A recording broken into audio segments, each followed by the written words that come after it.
নমস্কার। Good afternoon students. কেমন আছো তোমরা? আশা করি তোমরা সবাই খুব ভালো আছো, সুস্থ আছো। আমি সঞ্জয় ঠাকুর। আজকে আমি তোমাদের বিজ্ঞান বিষয়ে ক্লাস নেবো। তো আজকে আমাদের বিজ্ঞান বিষয়ের টপিক কি বলো তো? দেখো, বোর্ডে লেখা আছে। আজকে তোমাদের বিজ্ঞান বিষয়ের টপিক হচ্ছে সরল রৈখিক গতি, লিনিয়ার মোশন। লিনিয়ার মোশন, সরল রৈখিক গতি। এটা আমি তোমাদের কোথা থেকে নিয়েছি? তোমাদের বিজ্ঞান বইয়ের যে সময় ও গতি বলে যে চ্যাপ্টারটা আছে, সেখান থেকে কিন্তু এই টপিকটা নেওয়া হয়েছে। তো আজকে এই টপিকে আমরা সমস্ত যাবতীয় যা যা তথ্য আছে সেগুলো জানবো। সরলরৈখিক গতি কি, ঠিক আছে? তো সেসব বিষয়ে আমরা কিন্তু জানবো, সব জানবো। তো তার আগে বলে রাখি, ক্লাস চলাকালীন যদি তোমাদের আমি তো পড়াবোই, বোঝানোর চেষ্টা করব, তার বাইরেও যদি কোনো রকম কোনো ডাউট বা প্রশ্ন থাকে, সেটা কিন্তু আমাকে অবশ্যই তোমরা বলবে, ঠিক আছে? একদম খোলাখুলি বলবে, কোনো অসুবিধা নেই, ঠিক আছে? তো বললে সেগুলো আমি কি করতে পারবো, সেই বুঝে তোমাদের আরো ভালো করে ক্লাস করাতে পারবো, এবং তোমাদের আরো আমি যে প্রশ্নগুলো তোমরা করবে সেই প্রশ্নের উত্তর দিতে পারবো, ঠিক আছে? তো পরের ক্লাসে হলেও আমি সেগুলো তোমাদের বুঝিয়ে দিতে পারবো। তো আজকে ক্লাসে একটা ইন্টারেস্টিং আর একটা বিষয় আছে, যেটা হচ্ছে আজ থেকে আমি তোমাদের প্রত্যেকটা ক্লাসে, আমি যেমন শেষে ওয়ার্ড ওয়ান নিই, এমসিকিউ, তো তোমাদের এরপরে বাড়িতে আমি 5টা 6টা করে প্রত্যেক দিন কাজ দিয়ে দেবো, হোমওয়ার্ক যেটাকে বলে। সেই হোমওয়ার্কটা তোমাদের কিন্তু বাড়িতে করে নিয়ে আসতে হবে। আমি 5টা কি 6টা এরকম কি করব না, তোমাদেরকে এমসিকিউ প্রশ্ন দিয়ে দেবো, যার উত্তর আমি আজকে বলে দেবো না, যেটা তোমরা বাড়ি থেকে করবে, ঠিক আছে? তাহলে তোমাদের আরো ভালো লাগবে, ঠিক আছে? তো করার পর এবং পরের দিন সেই 5টা 6টা প্রশ্ন আমি পরের দিন তার উত্তরগুলো নিয়ে আলোচনা করব পরের ক্লাসে, পরের দিন যেদিন তোমাদের ক্লাস আছে সেদিন, ঠিক আছে? তো চলো ক্লাস শুরু করি। তো ক্লাস শুরু করার আগে আমরা কি করি, একজন মহান ব্যক্তির উক্তি পড়ি। তো সেই মহান ব্যক্তির উক্তি আমরা দেখি আজকে কি আছে। দেখো, তোমরা এখানে দেখতে পাচ্ছ একজন ব্যক্তিকে দেখতে পাচ্ছ, এই যে, এনাকে তোমরা সবাই চেনো, তাই তো? একদমই তাই। বলো তো, ইনি কে?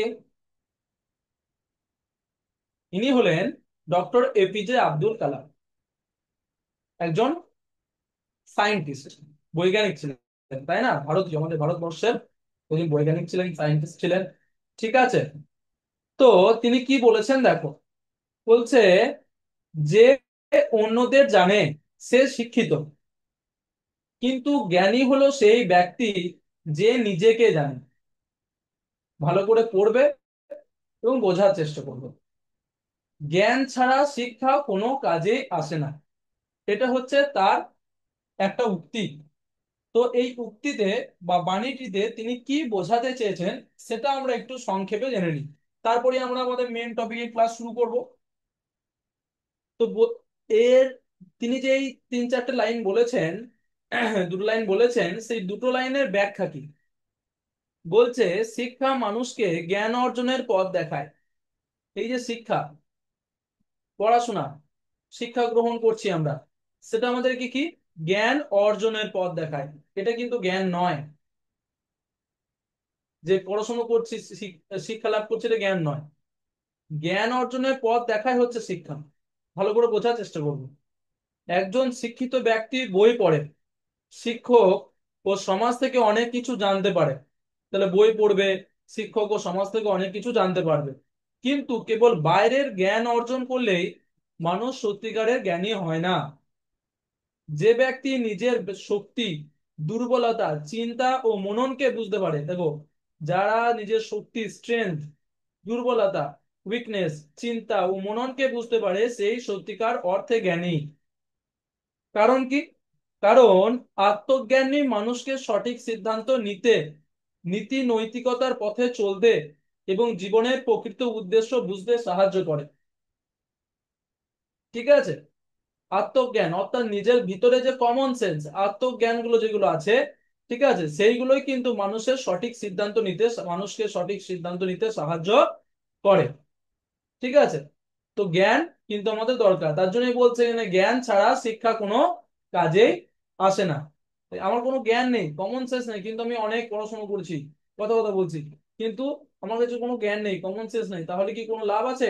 লাভ নেই। ঠিক আছে, এটাই বলছে। শুধু তথ্য মুখস্থ করলেই বা ডিগ্রি পেলেই শিক্ষা সম্পূর্ণ হয় না। জ্ঞান না থাকলে সেই শিক্ষা নিরর্থক। শিক্ষা তখনই মূল্যবান যখন তা মানুষকে আত্মজ্ঞান, বিবেক ও মানবতার পথে পরিচালিত করে।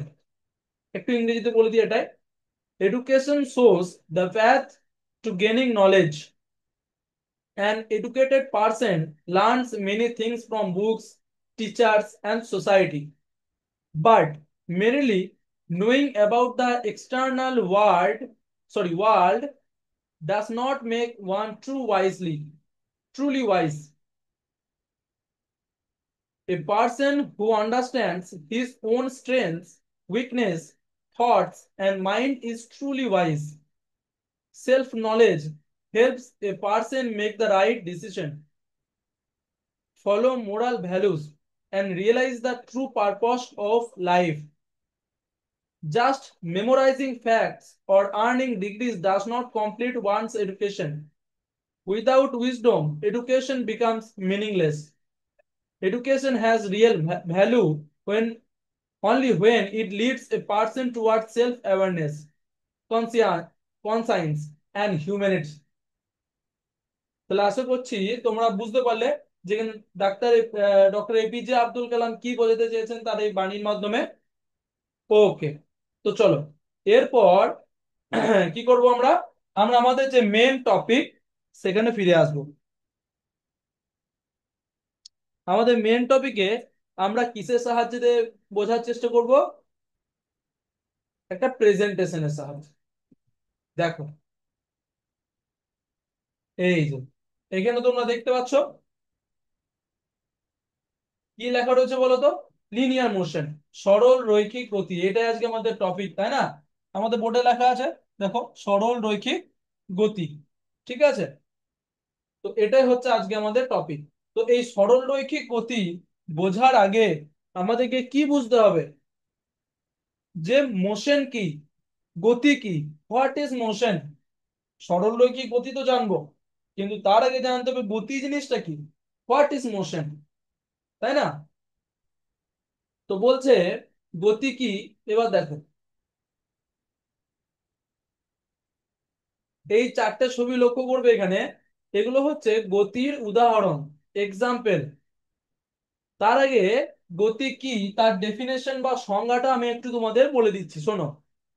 যখন কোনো বস্তু সময়ের সঙ্গে সঙ্গে তার অবস্থান পরিবর্তন করে তখন তাকে গতিশীল বস্তু বলে, এবং সেই অবস্থান পরিবর্তনের ঘটনাকে গতি বা মোশন বলে। বুঝতে পারলে? যে যখন কোনো বস্তু সময়ের সঙ্গে সঙ্গে তার অবস্থান পরিবর্তন করে, সময় পেরোচ্ছে, তার অবস্থার পরিবর্তন হচ্ছে, এক জায়গা থেকে আরেক জায়গায় যাচ্ছে, সেটাই হচ্ছে কিন্তু গতি। ঠিক আছে, যেমন উদাহরণ কি? উদাহরণ হচ্ছে চলন্ত গাড়ি। এখানে ছবিগুলোতে দেখতে পাবে একটা চলন্ত গাড়ি রয়েছে। দৌড়ানো মানুষ, মানুষ দৌড়াচ্ছে। তারপরে কি, উড়ন্ত পাখি, একটা পাখি উড়ছে। নদীর বয়ে চলা জল, সেইগুলো, জল বয়ে যাচ্ছে নদীতে। এগুলো সব কিন্তু গতির উদাহরণ, এক্সাম্পল অফ মোশন। বলছে when an object changes its position with time, it is said to be in motion. The process of changing position is called motion. যেমন examples: a moving car, a running person, a flying bird, flowing river water, ইচ। Okay, আরো অনেক উদাহরণ আছে, তোমরা চোখের সামনেই দেখতে প্রত্যেকদিন পাও। ঠিক আছে, তো এরপর আমরা চলে আসবো সরল রৈখিক গতি কি। এরপর আমরা চলে আসবো সরল রৈখিক গতি কি, হোয়াট ইজ লিনিয়ার মোশন। দেখো এখানে দুটো ছবি তোমরা দেখতে পাচ্ছ। সরল গতি আলাদা জিনিস, সরল রৈখিক গতি কিন্তু আলাদা বিষয়। ঠিক আছে, গতির একটা ভাগ হচ্ছে সরল রৈখিক গতি, মনে রাখবে। গতির একটা ভাগ হচ্ছে সরল রৈখিক গতি। ঠিক আছে, তো সরল রৈখিক গতি মানে কি সেটা বোঝার চেষ্টা করো প্রথমে, নিজেদের কমন সেন্সে বলো কি। সরল রৈখিক মানে কি? একটা সরল রেখা, অর্থাৎ সোজা, যে যে টেরা বেঁকা নয়। ঠিক আছে, অর্থাৎ সে সোজা যায়। তাহলে নিশ্চয়ই কোনো একটা গাড়ি যদি যায়, তাহলে সে নিশ্চয়ই টেরা বেঁকে গেলে সেটাকে বা এঁকে বেঁকে গেলে তাকে সরল রৈখিক গতিতে যাওয়া বলবো না। বা একটা মানুষ যদি ছুটছে একটা রাস্তায় বা দৌড়াচ্ছে বা হাঁটছে যাই করছে না কেন, সে যদি টেরে বেঁকে হাঁটে, এঁকে বেঁকে হাঁটে, তাহলে তাকে বলবো না যে সরল রৈখিক গতিতে হাঁটছে বা ছুটছে। তো যখন কোনো গাড়ি বা কোনো মানুষ যখন সোজা পথে যাবে, একদম সোজা স্ট্রেট সরল রৈখিক পথে, তখন তাকে কি বলা হবে? সরল রৈখিক গতি। এবং তার গতি থাকতে হবে, এক জায়গায় দাঁড়িয়ে থাকলে হবে না। কোনো গাড়ি যদি এক জায়গায় দাঁড়িয়ে থাকে তাকে বলবো না যে সরল রৈখিক গতি। তো একটা মানুষ যদি দাঁড়িয়ে থাকে তাকে বলবো না যে সরল রৈখিক গতি। যখন সে হাঁটবে বা গাড়িটা চলবে বা দৌড়াবে, তখন তাকে বলবো গতি, সরল রৈখিক গতি। আশা করছি বুঝতে পারলে।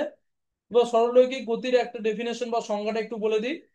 যখন কোনো বস্তু একটি সোজা রেখা বরাবর চলে, যখন কোনো একটা বস্তু সোজা রেখা বরাবর চলে, তখন সেই গতিকে সরলরৈখিক গতি বা লিনিয়ার মোশন বলা হয়। ঠিক আছে? when an object moves along a straight line, its motion is called linear motion। ঠিক আছে? অর্থাৎ বস্তুটি একদিক থেকে অন্য দিকে একটি সোজা পথে চলনে সেটি সরলরৈখিক চললে, সোজা পথে চললে সেটি সরলরৈখিক গতি। ঠিক আছে? That means if an object moves in one direction along a straight path, অর্থাৎ জায়গা পরিবর্তন করছে, স্থান পরিবর্তন করছে, কিন্তু স্ট্রেট প্যাথ সোজা পথে, it is linear motion. Example, উদাহরণ বলছে দেখো, সোজা রাস্তায় চলা গাড়ি। এই গাড়িটা কিন্তু একটা সোজা মেন একদম হাইওয়ে, হাইওয়ে গুলো সোজা হয়, স্ট্রেট হয়, সে রাস্তায় কিন্তু যাচ্ছে। তাহলে এটা একটা সরলরৈখিক গতির উদাহরণ। আরো উদাহরণ পরে বলবো। তারপরে এই ছবিটাতে দেখো কি, সোজা পথে দৌড়ানো ছেলে বা ছেলে মেয়ে সবাই, কোনো মানুষ সোজা একটা পথে দৌড়ে যাচ্ছে, রান করছে, সেটাও কিন্তু হচ্ছে সরলরৈখিক গতির এক্সাম্পল। আরো আছে একটা কি, নিচের দিকে পড়ে যাওয়া বল, উপর দিকে একটা বল ছুড়ে দিলাম, সেই বলটা কিন্তু একদম স্ট্রেট মাটিতেই পড়বে। ঠিক আছে? একদম স্ট্রেট উপর দিকে ছুড়লাম, নামার সময় কিন্তু স্ট্রেট মাটিতেই পড়বে। ঠিক আছে?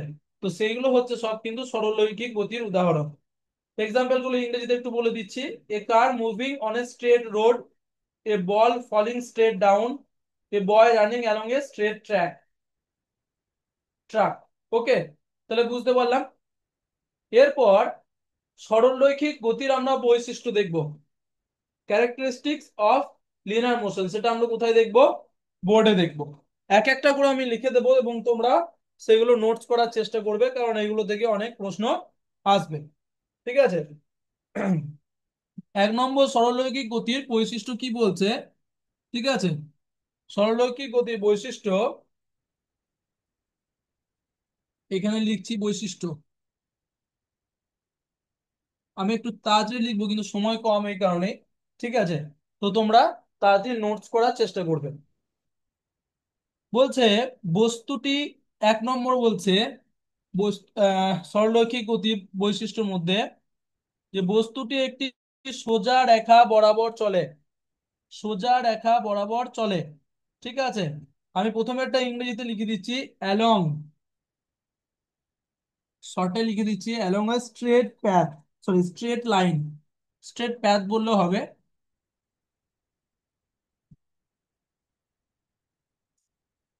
Straight line. ঠিক আছে? এটা হচ্ছে 1 নম্বর বৈশিষ্ট্য। অর্থাৎ এর মানে কি বাংলায়? এটা মানে হচ্ছে সোজা রেখা বরাবর চলে, যেটা বলছে সরল রৈখিক গতি, সরল রেখায় চলে সোজা পথে। 2 নম্বর বলছে দিক পরিবর্তন হয় না। এটা বাংলায় লিখে দিচ্ছি, দিক পরিবর্তন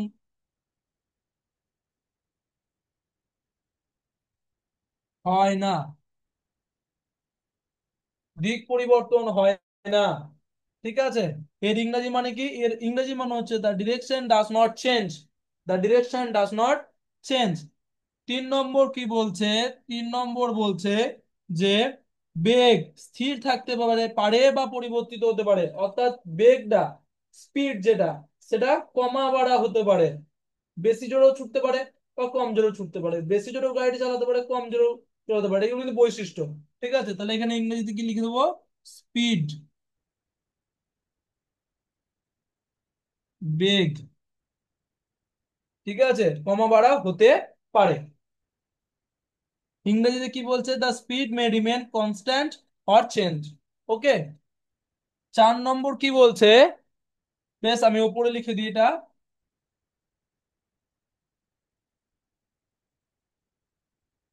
4 নম্বর বলছে যে এই গতি সহজে দূরত্ব সময় দিয়ে প্রকাশ করা যায়, অর্থাৎ পরিমাপ করা যায় সহজে। ঠিক আছে, কি করা যায়? এই গতি সহজে দূরত্ব সময় দিয়ে প্রকাশ করা যায়। The type of motion can easily be measured by distance and time. কি কি দিয়ে? একটা হচ্ছে ডিস্টেন্স, কি কি দিয়ে পরিমাপ করা যায়? Distance and time. এই ডিস্টেন্স অ্যান্ড টাইম, ঠিক আছে, এই দুটোকে কি কি যন্ত্র দিয়ে পরিমাপ করা হয়? এই দুটোকে ডিস্টেন্স অ্যান্ড টাইম কি কি দিয়ে পরিমাপ করা হয় সেটা আমি তোমাদের পরে আবার বলবো, এই ক্লাসেই বলবো কিছুক্ষণ বাদ। তো দেখে নাও, তাহলে এই চারটে কিন্তু টপিক আমাদের, সরি, চারটে বৈশিষ্ট্য কিন্তু আমরা দেখতে পেলাম। তো আশা করছি তোমরা বুঝতে পারলে। এরপর আমরা চলে আসবো সরলরৈখিক গতির প্রকারভেদ। সরলরৈখিক গতিরও আবার প্রকারভেদ রয়েছে। তো সরলরৈখিক গতির যদি তোমরা লিখতে না পারো, এগুলো আমি বলে দিচ্ছি, যদি এগুলো লিখতে না পারো, তাড়াতাড়ি লিখছি তো, তাহলে আমাদের ইউটিউবে কিন্তু এইগুলো ছাড়া আছে। এই ভিডিওগুলো কিন্তু ছাড়া থাকবে, তোমরা কি করবে সেখান থেকে দেখে, ঠিক আছে, সেখানে এই ভিডিওটা এবার দেখে তোমরা এগুলো কিন্তু নোটস করতে পারবে। ঠিক আছে, বারবার বলে দিচ্ছি, এটা ভালো করে শুনে রাখো। তো এরপর হচ্ছে প্রকারভেদ।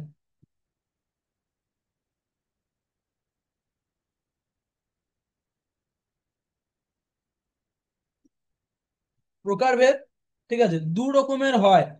সরলরৈখিক গতি দু রকমের, ঠিক আছে। একটা কি? একটা হচ্ছে সমবেগী সরলরৈখিক গতি। সমবেগী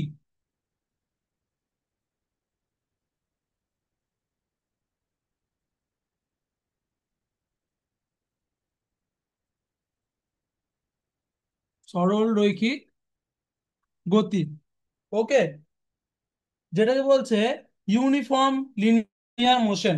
কি বলছে? ইউনিফর্ম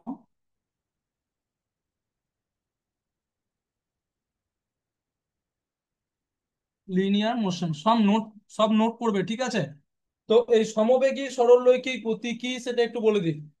বলছে বস্তুটি সমান সময় অন্তর সমান দূরত্ব অতিক্রম করলে সেটাকে বলা হচ্ছে সমবেগী সরলরৈখিক গতি বা ইউনিফর্ম লিনিয়ার মোশন। ঠিক আছে, the object cover equal distances in equal intervals of time, সেটাকে বলছে সমবেগী সরলরৈখিক গতি। 2 নম্বর বলছে অসমবেগী,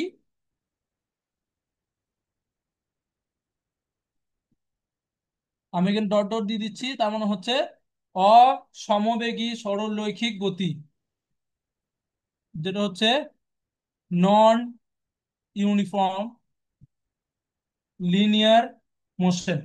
মনে থাকবে, আশা করছি বুঝতে পারছো।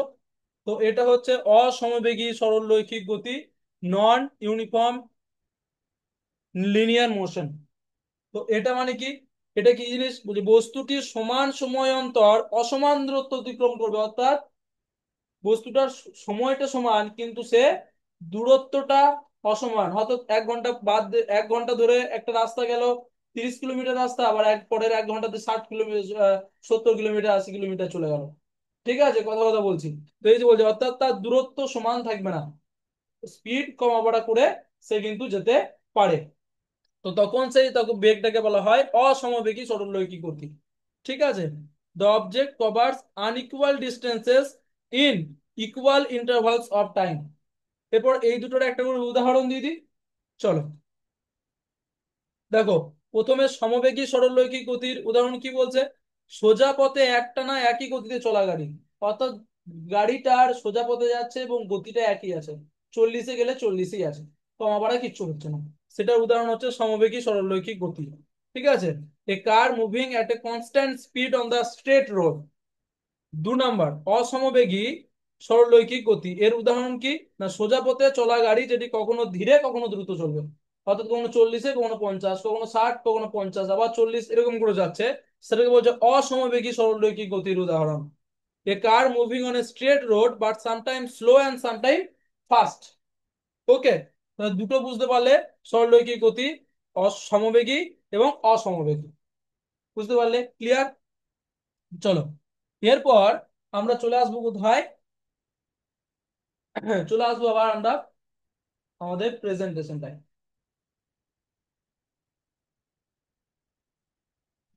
তো প্রেজেন্টেশনে আমরা এরপর পরের দেখে নিই কি আছে।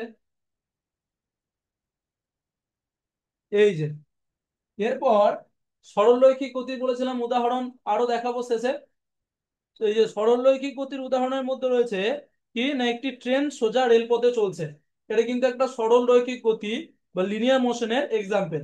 ঠিক আছে, এই যে ট্রেনটা কি করে, একে একে বেঁকে টেনে বেড়ে যায়, যায় না, সোজা পথে যায় রেল লাইনে। ঠিক আছে, কিছু কিছু জায়গায় একটু টেরা আছে, সেটা আলাদা বিষয়, কিন্তু সাধারণত সোজা পথে রেল পথে যায়। তো একটি ট্রেন সোজা রেল পথে চলছে, এটা কিন্তু সরলরৈখিক গতির উদাহরণ।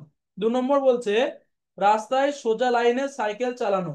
তুমি একটা রাস্তার সোজা লাইন ধরে সাইকেল চালাচ্ছ, সেটাও কিন্তু একটা সরলরৈখিক গতির উদাহরণ। আরো রয়েছে যদি একটি আপেল গাছ থেকে নিচে পড়ে, সেটাও কিন্তু একটা সরলরৈখিক গতির উদাহরণ। ঠিক আছে, তো আশা করি বুঝতে পারলে যে 3টে উদাহরণ বললাম, এবং আগেও 3টা বলেছিলাম। ঠিক আছে, এর আগেও যখন সরলরৈখিক গতির ডেফিনেশন বা সংজ্ঞা বলছিলাম তখন। তো 3টে 6টা তোমাদের উদাহরণ জানা হয়ে গেল। এরপর বলছে যে সরলরৈখিক গতি পরিমাপের যন্ত্র, instrument use to measure linear motion. দেখি কি কি তোমাদেরকে বললাম, বোর্ডে দেখাবো। এই যে ওই দূরত্ব এবং সময় মাপা হয়। এই যে এখানে তোমরা দেখতে পাচ্ছ দুটো যন্ত্র এখানে রয়েছে। একটা কি, একটা হচ্ছে স্টপ ওয়াচ, সময় মাপতে ব্যবহার করা হয়। এই দুটোকে ব্যবহার করে কিন্তু সরলরৈখিক গতি পরিমাপ করা হয়, দুটোকেই চাই। ঠিক আছে, এখানে আমি এটা ছোট করে দেখানো হয়েছে, এই ফিতেগুলো অনেক বড় হয়, এই ফিতে দিয়ে অনেক দূর দূর মাপতে হয়, তো এগুলো বড় হয়। ঠিক আছে, এবং কি বলছে ফিতে বা মিটার স্কেল, মিটার স্কেল হয় এখন আরো আম, আধুনিক জিনিস বেরিয়ে গেছে যন্ত্র এরকম সে, তো মিটার স্কেল। ঠিক আছে, কি করতে, দূরত্ব মাপতে, ডিস্টেন্স মাপতে তাহলে ব্যবহার করা হয় মিটার স্কেল, এবং টাইম, সময় মাপতে ইউজ করা হয় কি, স্টপ ওয়াচ। ঠিক আছে, এইভাবে কিন্তু ইউজ করা হয়। এরপর তোমাদের মুখে বলে দিই যে বাস্তব জীবনে সরলরৈখিক গতির প্রয়োগ কোথায় কোথায় হচ্ছে। 1 নম্বর হচ্ছে যানবাহনের গতি নির্ণয়। ধরো তুমি একটা মোটরসাইকেল চালাচ্ছ, সাইকেলের যে মিটারটা ঘুরছে, কত স্পিডে চালাচ্ছ সেটাও তাই দেখায়। তারপরে কোনো ট্রেন, এরোপ্লেন, যে কোনো কিছু হোক না কেন, তার যে দেখাচ্ছে কত কিলোমিটার বেগে যাচ্ছে, তার সাহায্যে কিন্তু সরলরৈখিক গতির ব্যবহার করা হয়। ট্রেনের চলার সময় হিসাব, কতটা সময় ধরে এই ট্রেনটা কোন স্টেশনে যাবে, কোন স্টেশনে পৌঁছাবে, এই যে হিসাবগুলো সরলরৈখিক গতির সাহায্যে হয়। তারপরে ক্রীড়া ক্ষেত্রে, অর্থাৎ কোনো প্রতিযোগিতা, কম্পিটিশন, যে অ্যানুয়াল আমাদের যে স্পোর্টস কম্পিটিশন গুলো যে হয় স্কুলে, সেখানেও কিন্তু কি দূরত্ব সময় পরিমাপ করা হয়। ঠিক আছে, এগুলো সব সরলরৈখিক গতির ব্যবহার, কিন্তু সরলরৈখিক গতিকে এইভাবেই প্রয়োগ করা হচ্ছে। ঠিক আছে, তো আশা করছি তোমরা এখানে বুঝতে পারলে। ঠিক আছে, এরপর আমি তোমাদেরকে তোমাদের হোমওয়ার্কটা দেবো। তোমাদের হোমওয়ার্ক কি বলেছিলাম, আজ থেকে আমি তোমাদের হোমওয়ার্ক দেবো। ঠিক আছে, তো হোমওয়ার্কটা তোমরা তোমাদের খাতায় লিখে নাও, বেশি না 5টা কোয়েশ্চেন আছে। ঠিক আছে, 5টা কোয়েশ্চেন লিখবে।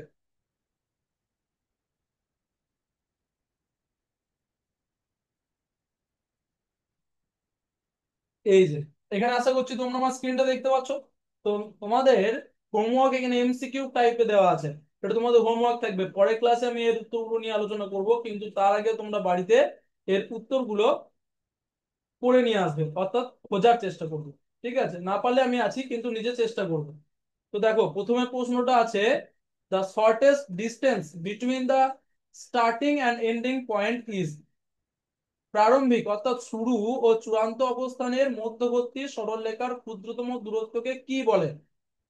একটু কঠিন কঠিন আমি দিয়েছি ইচ্ছা করি, যাতে তোমরা একটু ভালো করে খোঁজো, এবং এগুলো তোমাদের এক্সট্রা নলেজের জন্য। ঠিক আছে, তো দেখো এ অপশন এ দূরত্ব, আর ডিস্টেন্স, আর বি হচ্ছে স্থানান্তর। ঠিক আছে, তো এই যে এই দুটো অপশনের মধ্যে কোনটা হবে সেটা তোমাদেরকে লিখতে হবে। 2 number question, which of the following is a vector quantity. নিচের কোনটি একটি ভেক্টর রাশি, দূরত্ব না স্থানান্তর। 3 নম্বর, 3 নম্বর বলছে which of the following is an example of linear motion. নিচের কোনটি সরলরৈখিক গতির উদাহরণ। এটা খুব সহজ তাই না, ঘূর্ণা ঘূর্ণায়মান পাখা, নাকি সোজা রাস্তায় চলা গাড়ি, এ নাকি বি। এগুলো সব বাড়ির কাজ, একটু তাড়াতাড়ি লিখে নাও। যদি এখানে লিখতে না পারো, পরে বাড়ি গিয়ে তোমরা ফোনে আমাদের যে চ্যানেল আছে সেখানে, ইউটিউব চ্যানেলে তোমরা এই ভিডিও খুব সহজেই পেয়ে যাবে। ঠিক আছে, তোমাদের টিচারদের বলবে, গাইড করে দেবে। ঠিক আছে, তো এখানেও পেয়ে যাবে। কিন্তু অবশ্যই তোমরা এই হোমওয়ার্ক গুলো অন্তত করে নিয়ে আসবে। ঠিক আছে। 4 number, the formula of speed is, বেগের সূত্র কি? দেখো, বেগ সমান দূরত্ব ভাজিত সময়, বেগ সমান দূরত্ব গণিত সময়, এটা। তাহলে 4 নম্বর হয়ে গেল। এবং 5 নম্বর প্রশ্ন কি, একটু লিখে নাও। তোমরা চেষ্টা করো লিখে নেওয়ার। তারপর আমার আর শেষ যে প্রশ্ন সেটা দেখাবো। এবং বারবার বলছি, যদি লিখতে নাও পারো, বাড়িতে গিয়ে তোমরা নিজেদের ফোনে বা মা বাবার ফোনে ওখানে তোমরা ইউটিউবে খুলে দেখতে পারবে। ঠিক আছে। আচ্ছা, তাহলে পরের আমরা যে প্রশ্ন 5 নম্বর প্রশ্নটা দেখাই, যে the unit of distance in the SI system is, SI পদ্ধতিতে দূরত্ব একক কি? সেকেন্ড না মিটার? সেকেন্ড না মিটার? এই 5টা প্রশ্নের উত্তর কিন্তু তোমাদের পরের দিন পড়ে নিয়ে আসার চেষ্টা করতে হবে। ঠিক আছে। যদি না পারো কোনো অসুবিধা নেই, আমি আছি, কিন্তু জটা পারবে পড়ে নিয়ে আসার চেষ্টা করবে। তো চলো, এরপর আমরা কি করব? এরপর আমরা চলে যাব আমাদের এমসিকিউ যে ওয়ার্ড ওয়াল অ্যাক্টিভিটি করি সেটাতে।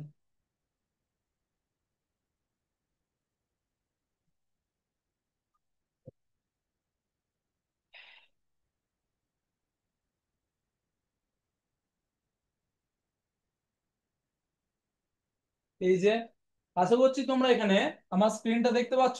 দেখো, লেখা রয়েছে কি? সরল রৈখিক গতি, লিনিয়ার মোশন। ঠিক আছে, লিনিয়ার মোশন। চলো স্টার্ট করি। দেখো, প্রথম প্রশ্ন কি দিচ্ছে, যখন কোনো বস্তু একটি সোজা রেখা বরাবর চলে সেই গতিকে কি বলে? when an object moves along a straight line the motion is called বৃত্তাকার গতি নাকি সরল রৈখিক গতি? বলো তো। এটা তোমরা খুব সহজ প্রশ্ন, এটা জানো, যেটা কি হবে? সরল রৈখিক গতি বা লিনিয়ার মোশনই হবে। নেক্সট, পরের প্রশ্ন দেখি। কোন বস্তুর অতিক্রান্ত মোট পথকে কি বলে?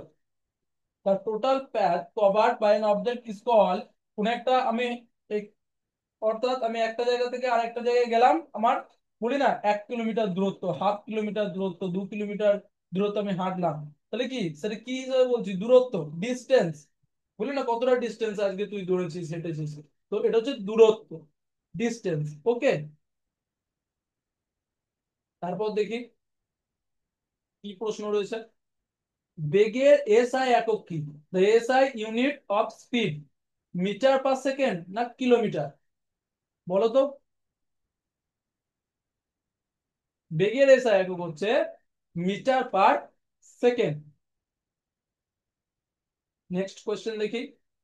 যদি কোনো বস্তু সমান সময়ে সমান দূরত্ব অতিক্রম করে, ভালো করে পড়বে, এটা কিন্তু ছিল, যদি কোনো বস্তু সমান সময়ে সমান দূরত্ব অতিক্রম করে তবে সেটি কেমন গতি? If an object covers equal distances in equal time intervals its motion is সমবেগী গতি, অসমবেগী গতি। অর্থাৎ আমি ছোট করে লিখেছি এখানে, সমবেগী সরলরৈখিক গতি নাকি সমবেগী সরল, সরি, অসমবেগী সরলরৈখিক গতি, কোনটা বলো তো? ইউনিফর্ম মোশন না নন ইউনিফর্ম মোশন? সেটা হচ্ছে সমবেগী গতি, তাই না? যদি কোনো বস্তু সমান সময়ে সমান দূরত্ব অতিক্রম করছে, সমবেগী গতি। একদম ঠিক। Next question.